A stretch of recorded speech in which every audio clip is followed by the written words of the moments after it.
সমুদ্র মানেই শান্তি, ঢেউয়ের শব্দ মানেই প্রকৃতির গান।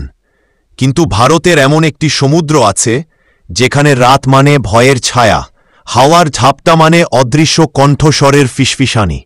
আর সেই জায়গাটির নাম দুমাস বিচ।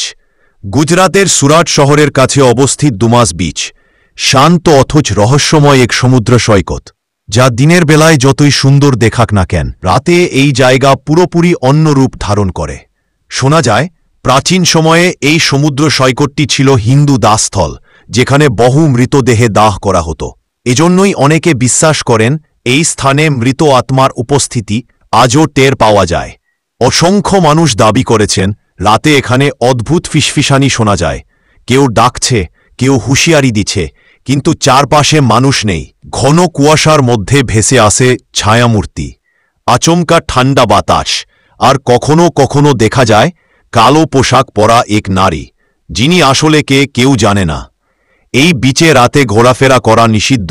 স্থানীয় মানুষরা বলেন যারা সতর্কতা না মেনে রাত কাটাতে গিয়েছে তারা আর আগের মতো ফিরে আসেনি। কেউ মানসিকভাবে অসুস্থ হয়ে গেছেন, কেউ অদ্ভুত অভিজ্ঞতা নিয়ে বাড়ি ফিরেছেন, আবার কেউ নিখোঁজ হয়ে গেছেন।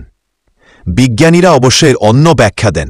এলাকায় নুনে ভরা বালু, শক্তিশালী বাতাস, সমুদ্রের চাপা শব্দ মিলেই মানুষের মনে ভৌতিক অনুভূতি তৈরি হয়।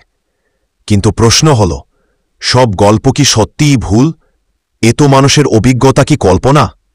দুমাস বিচ আসলে ভৌতিক নাকি মানুষের মনগড়া গল্প? সত্যটি আজও অজানা। কিন্তু একটা বিষয় নিশ্চিত, এই সমুদ্রের বাতাসে লুকিয়ে আছে এক অদৃশ্য রহস্য, যা আপনাকে একবার হলেও ভাবতে বাধ্য করবে। আপনি কি কখনো দুমাস বিচে গেছেন? আপনার যদি কোনো অভিজ্ঞতা থাকে তাহলে কমেন্টে লিখে জানাতে ভুলবেন না। লাইক, শেয়ার এবং সাবস্ক্রাইব করুন এমনই আরও রহস্যময় ভিডিও পেতে।